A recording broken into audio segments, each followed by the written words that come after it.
राजस्थान के राज्यपाल श्री हरिभाऊ बागड़े जी,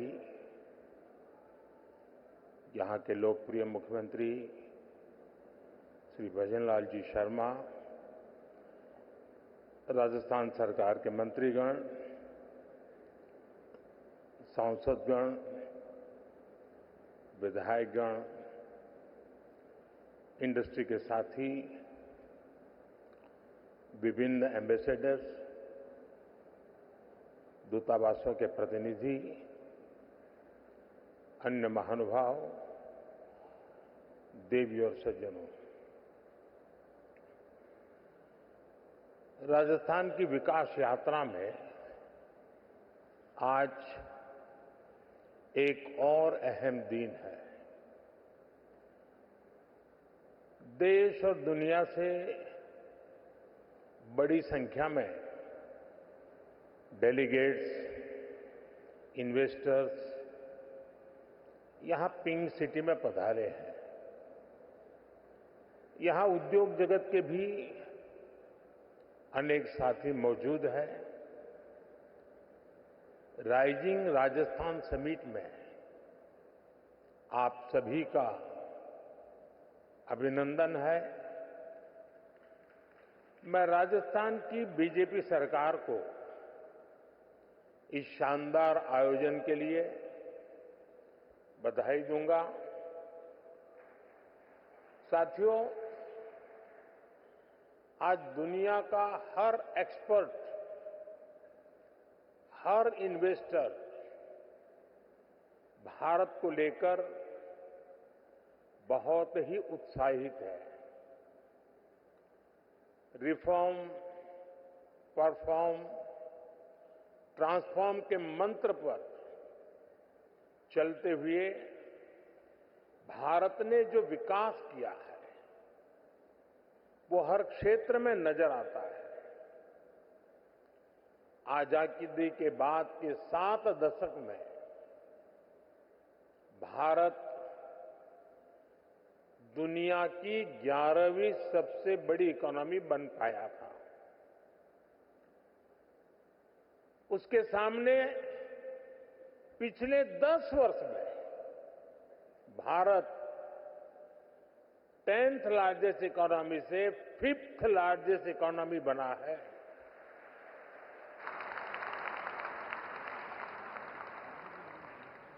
बीते 10 वर्षों में भारत ने अपनी इकोनॉमी की साइज करीब करीब डबल किया है। बीते 10 वर्षों में भारत का एक्सपोर्ट भी करीब करीब डबल हो गया है। 2014 से पहले के दशक की तुलना में बीते दशक में एफडीआई भी 2 गुना से अधिक हुआ है।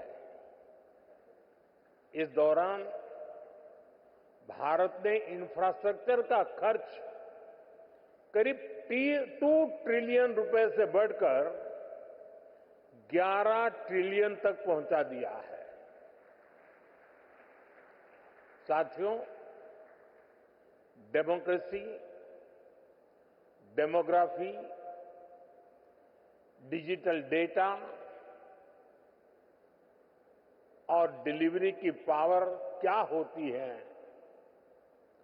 ये भारत की सफलता से पता चलता है। भारत जैसे डाइवर्स देश में डेमोक्रेसी इतनी फल फूल रही है, इतनी सशक्त हो रही है, ये अपने आप में बहुत बड़ी उपलब्धि है। डेमोक्रेटिक रहते हुए मानवता का कल्याण, ये भारत की फिलॉसफी के कोर में है। ये भारत का मूल चरित्र है। आज भारत की जनता अपने डेमोक्रेटिक हक के माध्यम से भारत में स्टेबल गवर्नमेंट के लिए वोट दे रही है। साथियों, भारत के इन पुरातन संस्कारों को हमारी डेमोग्राफी यानी युवा शक्ति आगे बढ़ा रही है। आने वाले अनेक सालों तक भारत दुनिया के सबसे युवा देशों में रहने वाला है। भारत में युवाओं का सबसे बड़ा पूल होने के साथ ही सबसे बड़ा स्किल्ड युवा वर्ग भी होगा। इसके लिए सरकार एक के बाद एक कई फैसले ले रही है। साथियों, बीते दशक में भारत की युवा शक्ति ने अपने सामर्थ्य में एक और आयाम जोड़ा। ये नया आयाम है भारत की टेक पावर, भारत की डेटा पावर। आप सभी जानते हैं कि आज हर सेक्टर में टेक्नोलॉजी का, डेटा का कितना महत्व है। ये सदी टेक ड्रिवन, डेटा ड्रिवन सदी है। बीते दशक में भारत में इंटरनेट यूजर्स की संख्या करीब 4 गुना बढ़ी है। डिजिटल ट्रांजैक्शन में तो नए रिकॉर्ड बन रहे हैं। और ये तो अभी शुरुआत है। भारत दुनिया को डेमोक्रेसी, डेमोग्राफी और डेटा की असली ताकत दिखा रहा है। भारत ने दिखाया है कि कैसे डिजिटल टेक्नोलॉजी का डेमोक्रेटाइजेशन हर क्षेत्र, हर वर्ग को फायदा पहुंचा रहा है।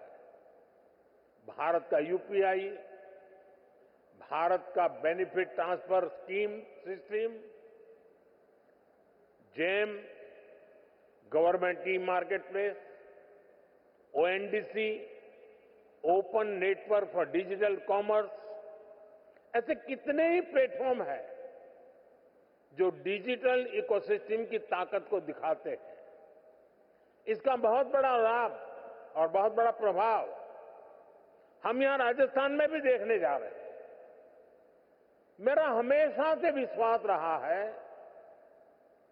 राज्य के विकास से देश का विकास। जब राजस्थान विकास की नई ऊंचाई पर पहुंचेगा तो देश को भी नई ऊंचाई मिलेगी। साथियों, क्षेत्रफल के हिसाब से राजस्थान भारत का सबसे बड़ा राज्य है और राजस्थान के लोगों का दिल भी उतना ही बड़ा है।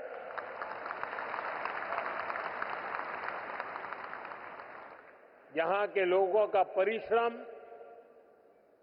उनकी ईमानदारी, कठिन से कठिन लक्ष्य को पाने की इच्छा शक्ति,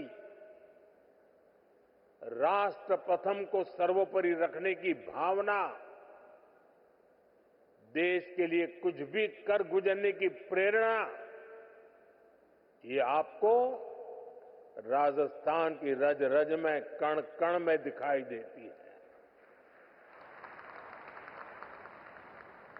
आजादी के बाद की सरकारों की प्राथमिकता ना देश का विकास था और ना ही देश की विरासत। इसका बहुत बड़ा राजस्थान नुकसान उठा चुका है। लेकिन आज हमारी सरकार विकास भी, विरासत भी, इस मंत्र पर चल रही है और इसका बहुत बड़ा लाभ राजस्थान को हो रहा है।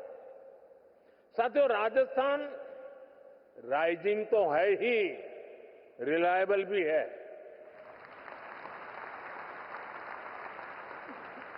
राजस्थान रिसेप्टिव भी है और समय के साथ खुद को रिफाइन करना भी जानता है। चुनौतियों से टकराने का नाम है राजस्थान। नए अवसरों को बनाने का नाम है राजस्थान। राजस्थान के इस आर फैक्टर में अब एक और पहलू जुड़ चुका है। राजस्थान के लोगों ने यहां भारी बहुमत से बीजेपी की रिस्पॉन्सिव और रिफॉर्मिस्ट सरकार बनाई है। बहुत ही कम समय में यहां भजनलाल जी और उनकी पूरी टीम ने शानदार काम करके दिखाया है। कुछ ही दिन में राज्य सरकार अपने 1 साल भी पूरे करने जा रहा है। भजनलाल जी जिस कुशलता और प्रतिबद्धता के साथ राजस्थान के तेज विकास में जुटे हैं, वो प्रशंसनीय है। गरीब कल्याण हो, किसान कल्याण हो, युवाओं के लिए नए अवसरों का निर्माण हो, सड़क, बिजली, पानी के काम हो, राजस्थान में हर प्रकार के विकास, उससे जुड़े हुए सारे कार्य तेजी से हो रहे हैं। क्राइम और करप्शन को कंट्रोल करने में जो तत्परता यहां सरकार दिखा रही है, उसे नागरिकों और निवेशकों में नया उत्साह आया है। साथियों, राजस्थान के राइज को और ज्यादा फील करने के लिए राजस्थान के रियल पोटेंशियल को रियलाइज करना बहुत जरूरी है। राजस्थान के पास नेचुरल रिसोर्सेज का भंडार है। राजस्थान के पास आधुनिक कनेक्टिविटी का नेटवर्क है। एक समृद्ध विरासत है। एक बहुत बड़ा लैंडमास है और बहुत ही समर्थ युवा शक्ति भी है। यानी रोड से लेकर रेलवे तक, हॉस्पिटैलिटी से हैंडीक्राफ्ट तक, फार्म से लेकर फोर्ट तक, राजस्थान के पास बहुत कुछ है। राजस्थान का ये सामर्थ्य राज्य को इन्वेस्टमेंट के लिए बहुत ही अट्रैक्टिव डेस्टिनेशन बनाता है। राजस्थान की एक और विशेषता है, राजस्थान में सीखने का गुण है, अपना सामर्थ्य बढ़ाने का गुण है। और इसलिए तो अब यहां रेतीले धोरों में भी पेड़ फलों से लद रहे हैं। जैतून और जैट्रोपा की खेती का काम बढ़ रहा है। जयपुर की ब्लू पॉटरी, प्रतापगढ़ की थेवा ज्वेलरी और भीलवाड़ा का टेक्सटाइल इनोवेशन, इनकी अलग ही शान है। मकराना के मार्बल और कोटा डोरिया की पूरी दुनिया में पहचान है। नागौर के पान मेथी की खुशबू भी निराली है। और आज की बीजेपी सरकार हर जिले के सामर्थ्य को पहचानते हुए काम कर रही है। साथियों, आप भी जानते हैं, भारत के खनिज भंडार का बहुत बड़ा हिस्सा राजस्थान में है। यहां zinc, lead, copper, marble, limestone, granite, potash जैसे अनेक मिनरल्स के भंडार है। ये आत्मनिर्भर भारत की मजबूत नींव है। राजस्थान भारत की एनर्जी सिक्योरिटी में बहुत बड़ा कंट्रीब्यूटर है। भारत ने इस दशक के अंत तक 500 गीगावाट रिन्यूएबल एनर्जी कैपेसिटी बनाने का टारगेट रखा है। इसमें भी राजस्थान बहुत बड़ी भूमिका निभा रहा है। भारत के सबसे बड़े सोलर पार्क में से अनेक पार्क यहां पर बन रहे हैं। साथियों, राजस्थान दिल्ली और मुंबई जैसे इकोनॉमी के दो बड़े सेंटर्स को जोड़ता है। राजस्थान महाराष्ट्र और गुजरात के पोर्ट्स को नॉर्दर्न इंडिया से जोड़ता है। आप देखिए, दिल्ली मुंबई इंडस्ट्रियल कॉरिडोर का 250 किलोमीटर हिस्सा राजस्थान में है। इससे राजस्थान के अलवर, भरतपुर, दौसा, सवाई माधोपुर, टोंक, बूंदी और कोटा ऐसे जिलों को बहुत फायदा होगा। डेडिकेटेड फ्रेट कॉरिडोर जैसे आधुनिक रेल नेटवर्क का 300 किलोमीटर हिस्सा राजस्थान में है। ये कॉरिडोर जयपुर, अजमेर, सीकर, नागौर और अलवर जिलों से होकर गुजरता है। कनेक्टिविटी के इतने बड़े प्रोजेक्ट्स का सेंटर होने के कारण राजस्थान निवेश के लिए बेहतरीन डेस्टिनेशन है। खासतौर पर ड्राई पोर्ट्स और लॉजिस्टिक्स सेक्टर के लिए तो यहां अपार संभावनाएं हैं। हम यहां मल्टी मॉडल लॉजिस्टिक्स पार्क का विकास कर रहे हैं। यहां लगभग 2 दर्जन सेक्टर स्पेसिफिक इंडस्ट्रियल पार्क बनाए जा रहे हैं। 2 एयर कार्गो कॉम्प्लेक्स का निर्माण भी हुआ है। इससे राजस्थान में इंडस्ट्री लगाना आसान होगा, इंडस्ट्रियल कनेक्टिविटी और बेहतर होगी। साथियों, भारत के समृद्ध फ्यूचर में हम टूरिज्म का बहुत बड़ा पोटेंशियल देख रहे हैं।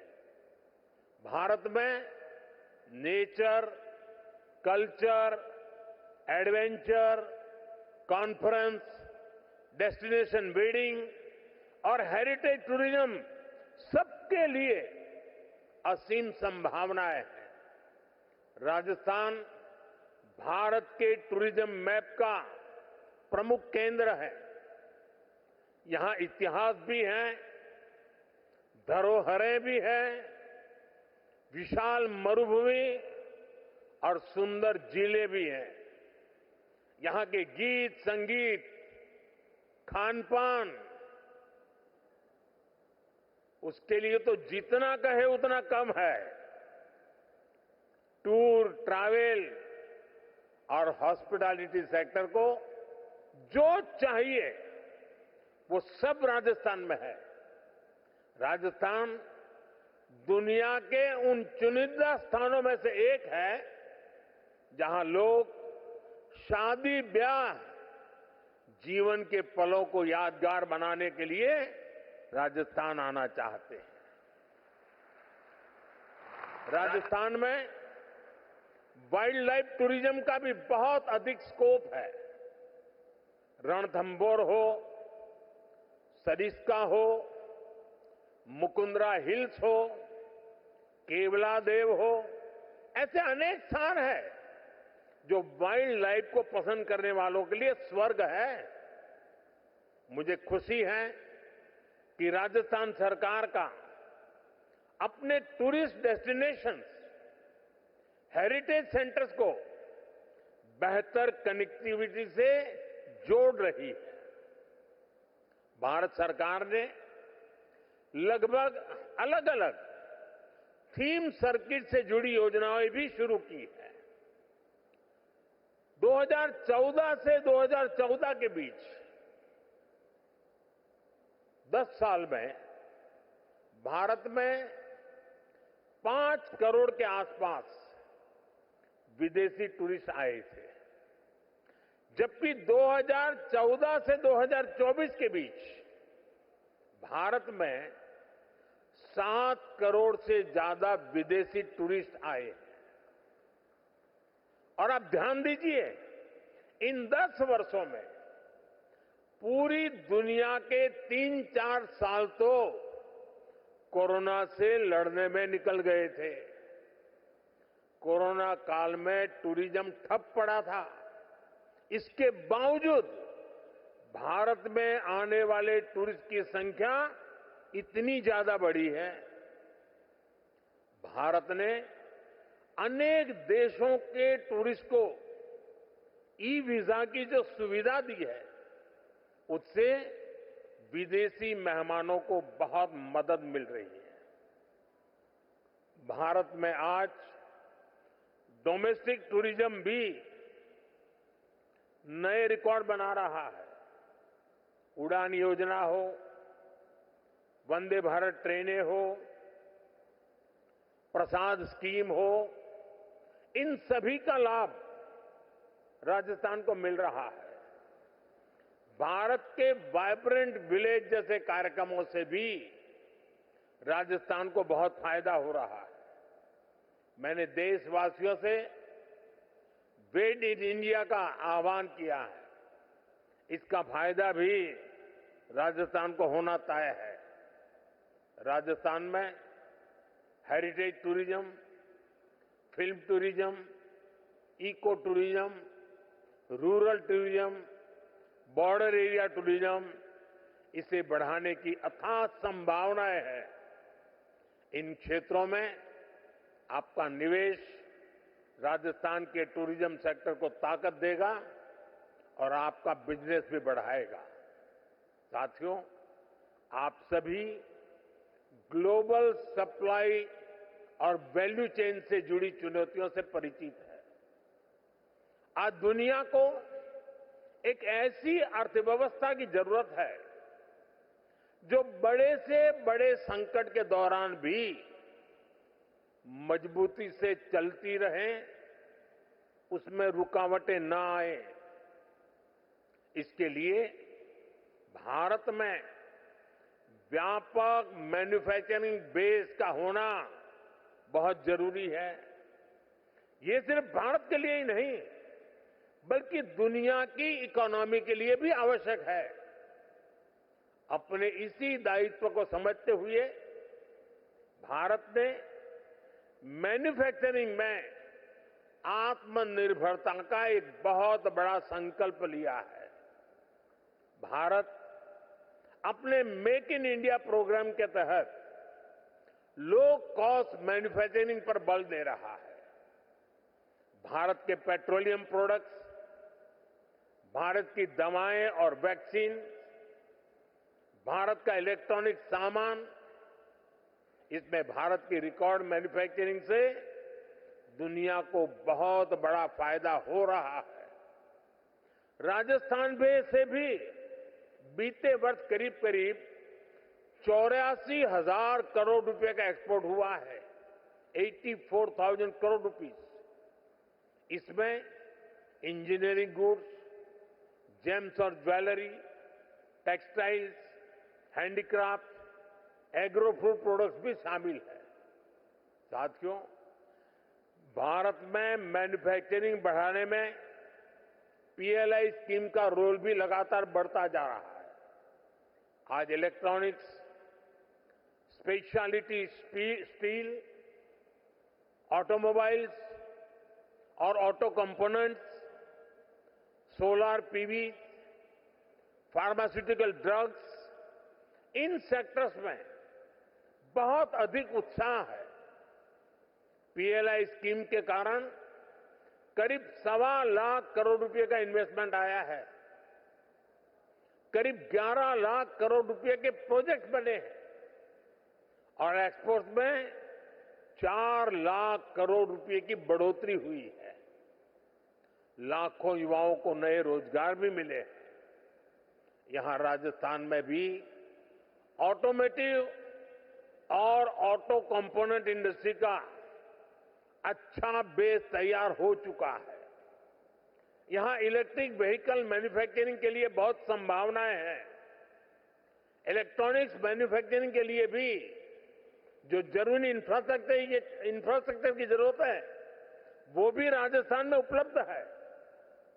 मैं सभी निवेशकों से आग्रह करूंगा, इन्वेस्टर से आग्रह करूंगा, राजस्थान के मैन्युफैक्चरिंग पोटेंशियल को भी जरूर एक्सप्लोर करें।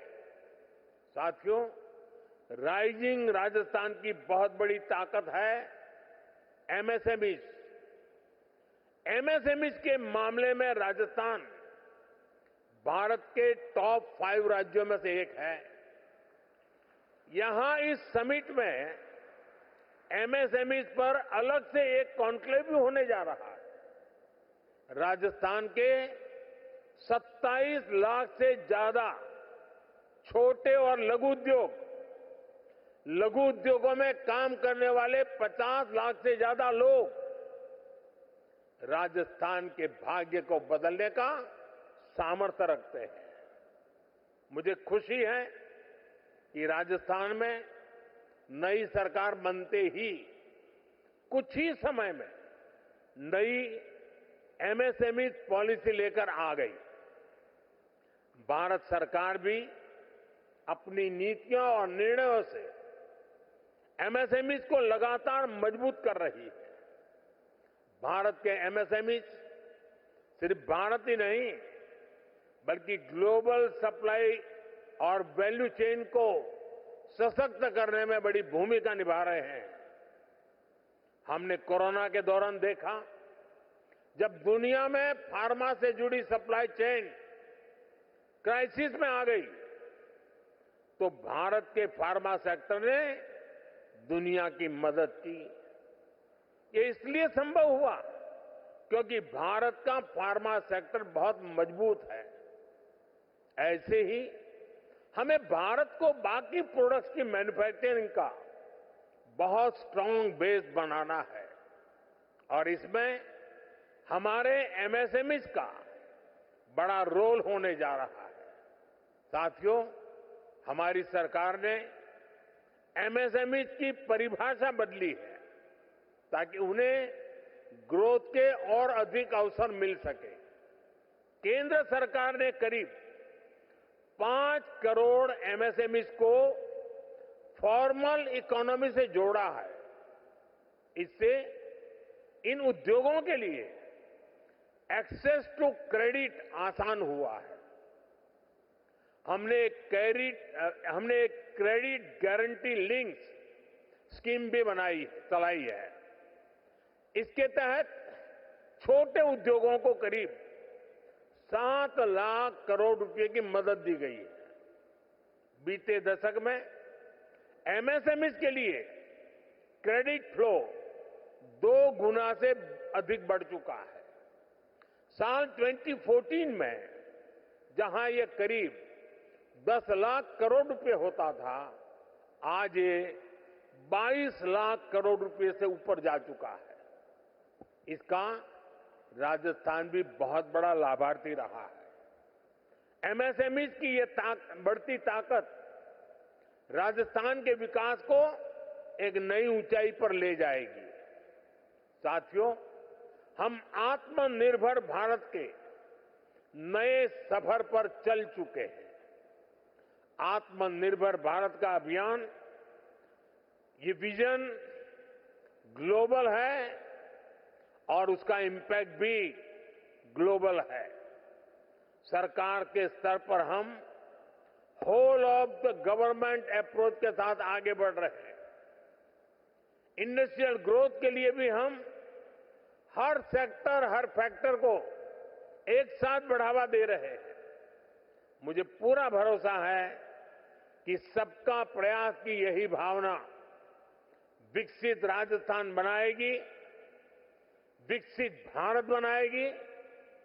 साथियों, यहां देश और दुनिया से अनेक डेलीगेट्स आए हैं। बहुत सारे साथियों की ये पहली भारत यात्रा होगी। हो सकता है राजस्थान की भी उनकी पहली यात्रा हो। आखिर मैं यही कहूंगा, स्वदेश लौटने से पहले आप राजस्थान को, भारत को जरूर एक्सप्लोर करें। राजस्थान के रंग बिरंगे बाजारों का शॉपिंग एक्सपीरियंस, यहां के लोगों की जिंदा दिली, ये सब कुछ आप कभी भी नहीं भूलेंगे। एक बार फिर सभी निवेशकों को राइजिंग राजस्थान के संकल्प को, आप सभी को बहुत बहुत शुभकामनाएं। धन्यवाद।